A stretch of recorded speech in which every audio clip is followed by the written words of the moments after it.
अस्सलाम वालेकुम स्टूडेंट्स, मैं हूं आपका फिजिक्स टीचर कमर मोहम्मद नबील और आप इस वक्त हैं नबील्स ऑर्बिट में। तो चलिए स्टार्ट करते हैं आज का टॉपिक।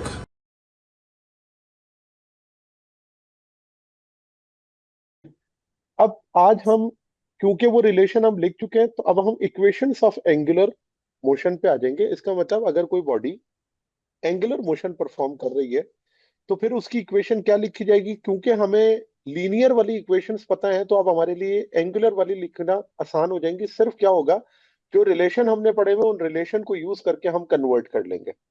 तो मैं यहाँ पर बहुत सारी इक्वेशन लिख देता हूँ, और जो आगे यूज होने वाली है उनको भी यही लिख देंगे साथ साथ, ताकि आपके लिए आसानी रहे।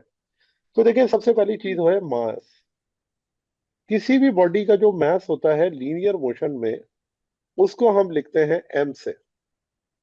जबकि यही मास जब आप एंगुलर मोशन के अंदर जाते हैं, तो इस मास को आप वहां पर लिखते हैं मोमेंट ऑफ इनर्शिया से। अब मोमेंट ऑफ इनर्शिया क्या होता है, नेक्स्ट टॉपिक हमारा यही है। लेकिन क्योंकि यहाँ पर सारी चीजें हमारे पास एक साथ आ जाएगी, तो इसलिए मैंने इसको टेबल के वे में लिख दिया। मोमेंट ऑफ इनर्शिया इसको रिप्रेजेंट करते हैं आई से। तो जिस तरह से लीनियर मोशन में मास अपना रोल प्ले करता है इनर्शिया का, उसी तरह एंगुलर मोशन के अंदर मोमेंट ऑफ इनर्शिया वही रोल प्ले करता है। फिर अगर हम आ जाए डिस्प्लेसमेंट पर, तो डिस्प्लेसमेंट के लिए लीनियर मोशन में हम सिंबल यूज करते हैं एस। डिस्प्लेसमेंट को हम लिखते हैं एस। जबकि एंगुलर में आने के बाद इसे हम लिखते हैं एंगुलर डिस्प्लेसमेंट, और उसका सिंबल होता है थीटा। एंगुलर डिस्प्लेसमेंट, और इस एंगुलर डिस्प्लेसमेंट को हम लिखते हैं थीटा। फिर आ जाए अगली बात, वेलोसिटी। तो वेलोसिटी जो होती है लीनियर मोशन में, उसको हम डिनोट करते हैं v से। और यही वेलोसिटी जब एंगुलर में आ जाती है, तो उसे हम कहते हैं एंगुलर वेलोसिटी। और इस एंगुलर वेलोसिटी को हम रिप्रेजेंट करते थे ओमेगा से, ठीक है ना। और ये आपके पास वेक्टर क्वांटिटी है, ठीक है। वेलोसिटी, डिस्प्लेसमेंट, इसी तरह एंगुलर डिस्प्लेसमेंट, ठीक है। इनर्शिया और मोमेंट ऑफ इनर्शिया क्या है, स्केलर क्वांटिटीज है। फिर आ जाते हैं एक्सेलरेशन पर। तो देखें, जो लीनियर एक्सेलरेशन होता है, लीनियर एक्सेलरेशन, वो बराबर होता है ए। ऊपर मैंने एरो लगा दिया। जबकि यही एंगुलर के अंदर आ जाए, तो इसे हम लिखते हैं एंगुलर एक्सेलरेशन। एंगुलर एक्सेलरेशन, और एंगुलर एक्सेलरेशन को हम रिप्रेजेंट करते हैं अल्फा से, ठीक है ना। ये कन्वर्जन हो रही है सारी लीनियर से एंगुलर में। मैंने यहाँ पर चीज मेंशन नहीं की है, ये आपके पास है लीनियर क्वांटिटीज। लीनियर क्वांटिटीज, और दूसरी तरफ आपके पास है एंगुलर क्वांटिटीज। एंगुलर क्वांटिटीज, ठीक हो गया। अच्छा, अब आते हैं नेक्स्ट पर। एक्सेलरेशन तक आ गए थे हम। फोर्स,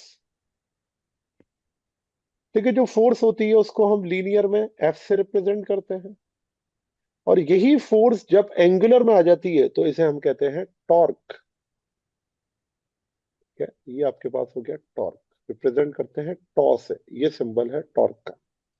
उसके बाद आपने चैप्टर नंबर 3 में मोमेंटम पढ़ा था।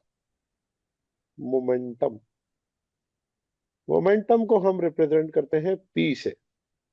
और जो डायरेक्शन वेलोसिटी की है, वही डायरेक्शन मोमेंटम की है। जबकि एंगुलर में इसी मोमेंटम को हम एंगुलर मोमेंटम कहते हैं। यानी कि वो जो मोमेंटम है लीनियर में, उसे लीनियर मोमेंटम भी कहा जाता है और सिंपल मोमेंटम भी कहा जाता है। अगर मोमेंटम के साथ कुछ नहीं लिखा हुआ, तो ये अंडरस्टूड है वो लीनियर है। और एंगुलर मोमेंटम की बात करें, तो एंगुलर मोमेंटम को हम एल से रिप्रेजेंट करते हैं। ये इसका सिंबल है, और ये एंगुलर मोमेंटम हमारा टॉपिक इसी चैप्टर का है, जो कि हमने डिस्कस करना है आगे जाके। फिर एक और चीज है जिसे काइनेटिक एनर्जी कहते हैं। लीनियर में जो काइनेटिक एनर्जी होती है, इसे कहते हैं ट्रांसलेशनल काइनेटिक एनर्जी। ट्रांसलेशनल यानी कि जो बॉडीज ट्रांसलेशनल मोशन परफॉर्म कर रही होती हैं, motion in a straight line या मोशन इन अ कर्वीलिनियर या रैंडम मोशन, तो उसमें जो आपके पास एनर्जी होती है काइनेटिक, उसे हम कहते हैं ट्रांसलेशनल काइनेटिक एनर्जी। जबकि यही एनर्जी जब एंगुलर में आ जाती है तो इसे हम कहते हैं रोटेशनल काइनेटिक एनर्जी। ठीक है, एक है ट्रांसलेशनल और एक है रोटेशनल। फिर एक वाइब्रेशनल भी होती है, ठीक है ना, और वो चीज हम टू एंड फ्रो मोशन में पढ़ते हैं, वाइब्रेशनल काइनेटिक एनर्जी। तो इसको मैं लिखता हूं काइनेटिक एनर्जी ROT। ठीक है, वहां पर आर जो थी सिंपल काइनेटिक एनर्जी T थी, और ये क्या बन गई। तो इस तरह से जो क्वांटिटीज आपकी बुक में यूज हो रही है उनको मैंने यहाँ पर लिख दिया है कि वो क्वांटिटीज क्या होंगी। अब आते हैं नेक्स्ट। देखें, ये इक्वेशंस आपने लिखी एंगुलर मोशन, तो अब इनको एंगुलर जो एंगुलर मोशन के लिए इक्वेशंस है वो क्या लिखेंगे। तो देखें, उसको मैं लीनियर और एंगुलर दोनों के अंदर लिखता हूं। लीनियर मोशन में हमने इक्वेशंस को इस तरह पढ़ा था कि जो फर्स्ट इक्वेशन होती है वो होती है VF is equals to VI plus AT। ठीक है, अब यही इक्वेशन अगर हम एंगुलर मोशन के अंदर पढ़ें तो देखिए, मैं यहाँ पर लिख देता हूं कि आपने किस चीज को क्या लिखना है। वेलोसिटी की जगह आपने ओमेगा लिखना है। ठीक है, वेलोसिटी को आपने क्या लिखना है, ओमेगा। अभी ऊपर हम रिलेशन पढ़कर आए ना, लीनियर वेलोसिटी v थी तो एंगुलर वेलोसिटी ओमेगा थी। अच्छा, लीनियर में डिस्प्लेसमेंट को आपने s लिखा तो एंगुलर में आपने थीटा लिखना है। लीनियर में एक्सेलरेशन a है तो एंगुलर में आपने अल्फा लिखना है। ठीक है, और बाकी हमारे पास जो चीजें वो इसी तरह से रहेंगी। तो मैं इसी तरह से करता हूं। First equation of motion in linear motion and first equation of motion in angular motion, तो क्या लिखेंगे, v की जगह आ जाएगा ओमेगा, और ये f है तो ओमेगा एफ। वी आई तो ये आ गया ओमेगा आई।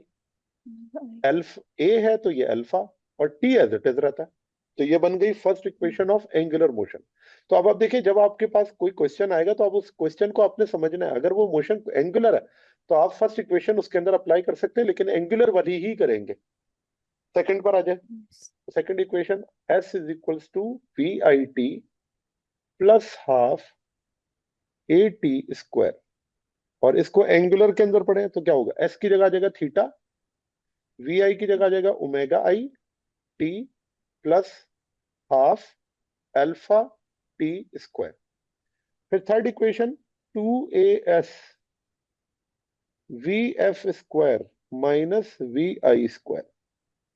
जबकि यहां क्या लिखेंगे, 2 alpha theta is equals to omega F square minus omega I square. Fourth equation जो थी वो थी S is equals to V average multiply by T, और V एवरेज को आप क्या लिख सकते हैं, उसे आप लिख सकते हैं VI plus VF divided by 2, और ये आपके पास क्या हो गया, T हो गया। इसी को जब मैं एंगुलर में लिखता हूं तो S की जगह लिख दूंगा थीटा, और W यानी जो ओमेगा है, ओमेगा एवरेज, और T, ओमेगा एवरेज को आप लिख सकते हैं फाइनल प्लस इनिशियल या इनिशियल प्लस फाइनल। तो omega I plus omega F divided by 2, और यहाँ पर आपके पास क्या आ गया, T आ गया। ठीक है ना, तो ये आपके पास क्या है, एंगुलर मोशन है। तो जब कभी भी आपके पास केस आएगा एंगुलर मोशन से रिलेटेड, आपने देखना है कि कौन सी इक्वेशन उसमें सेटिस्फाई होती है, और वो इक्वेशन को आपने क्या करना है, उसमें सब्स्टिट्यूट करना है। चलो, तो नेक्स्ट हमारे पास आता है अब क्वेश्चन। अच्छा, एक क्वेश्चन जरा इसके अंदर प्रैक्टिस कर लेते हैं कि किस तरह से पेपर के अंदर क्वेश्चन आता है, तो आपको पता चलेगा इसमें एंगुलर मोशन अप्लाई करता है। तो मैं आपको एक क्वेश्चन यहाँ पर लिख कर देता हूँ। लेट्स से कि a wheel rotating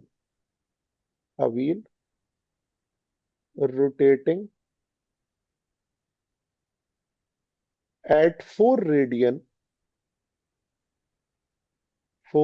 radian per second is accelerated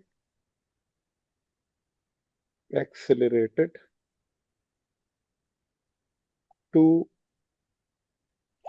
12 radian per second,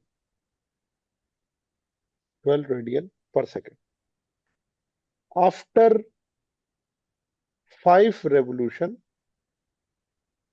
after 5 revolutions,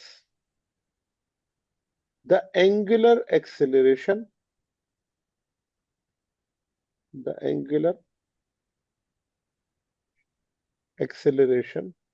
is तो आपने बताना है कि इसका एंगुलर एक्सेलरेशन क्या होगा आपके फर्स्ट इक्वेशन। अच्छा, जो हमारे पास डेटा गिवन है उस डेटा के हिसाब से देखें, जब कभी भी आपके पास क्वेश्चन है ना, आपने सबसे पहले क्या करना है, डेटा एक्सट्रैक्ट आउट करना है, ठीक है ना। तो यहाँ पे a wheel rotating at 4 radian per second, ये क्या चीज है, इनिशियल एंगुलर वेलोसिटी है ना। इसे मैं लिखता हूं, ये है omega I, is accelerated to 12 radian per second, और ये एक्सिलरेट करके स्पीड कितनी हो जाती है, 12 रेडियन पर सेकंड। इसका मतलब ये आपके पास गिवन है ओमेगा एफ, ठीक है, ये है ओमेगा एफ। उसके बाद कहते हैं आफ्टर 5 रेवोल्यूशन यानी कि किसकी बात कर रहे हैं, थीटा की। डिस्प्लेसमेंट हो गया ना, डिस्प्लेसमेंट को हम रेवोल्यूशंस में या रेडियंस के अंदर लिखते हैं, तो ये आपके पास क्या है, थीटा। कहते हैं एंगुलर एक्सेलरेशन निकालना है, तो एंगुलर एक्सेलरेशन को हम रिप्रेजेंट करते थे अल्फा से, ठीक है ना। Angular acceleration represented by alpha. अब क्या क्या चीजें हैं, ओमेगा आई, ओमेगा एफ, थीटा, अल्फा। तो ये 4 चीजें किस इक्वेशन के अंदर हैं, तो अगर आप देखें जो हमारी इक्वेशन है, थर्ड वाली है। थर्ड इक्वेशन, ठीक है ना, थर्ड इक्वेशन में है ना सारी चीजें, ठीक है। तो हम क्या करेंगे, ये इक्वेशन लगा देंगे, ठीक है। तो चलें इसको सप्लाई करते हैं।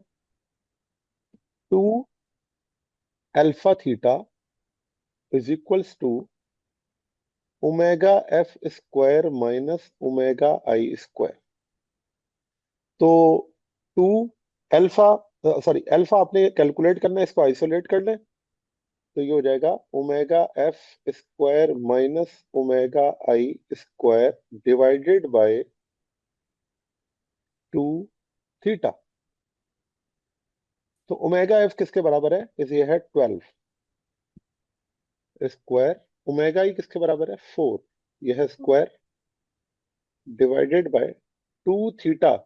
अच्छा, अब थीटा जो है ना वो है रेवोल्यूशन में, रेवोल्यूशन ऐसा यूनिट नहीं, मैंने आपको बताया था ऐसा यूनिट रेडियन होती है।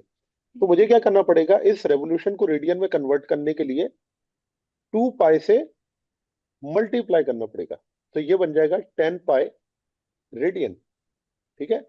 तो इस तरह से मैंने रेवोल्यूशन को रेडियन में कन्वर्ट कर लिया। अब मैं यहाँ पे पुट करूंगा 10 पाई, पाई की जगह क्या आ जाएगा, 3.14, ठीक है। तो अब आपके सामने सारी चीजें हैं, तो 12 जो है 144 माइनस 16, 4 का स्क्वायर 16 डिवाइडेड बाय 10, 3.14, तो ये हो जाएगा 314 और डिवाइडेड मल्टीप्लाई बाय 2। तो एग्जैक्ट मुझे बता देंगे इसका क्या आंसर आ जाएगा, देखिए 2 रेडियन पर सेकंड स्क्वायर, ये इसका क्या होगा, आंसर होगा, ठीक है ना। जी स्टूडेंट्स, तो ये था आज का हमारा टॉपिक। उम्मीद है आपको टॉपिक समझ आया होगा। अगर आप नबील्स ऑर्बिट में रहना चाहते हैं तो सब्सक्राइब करें और नई आने वाली वीडियोस के लिए बेल आइकन प्रेस करें। Thank you very much. अल्लाह हाफिज़।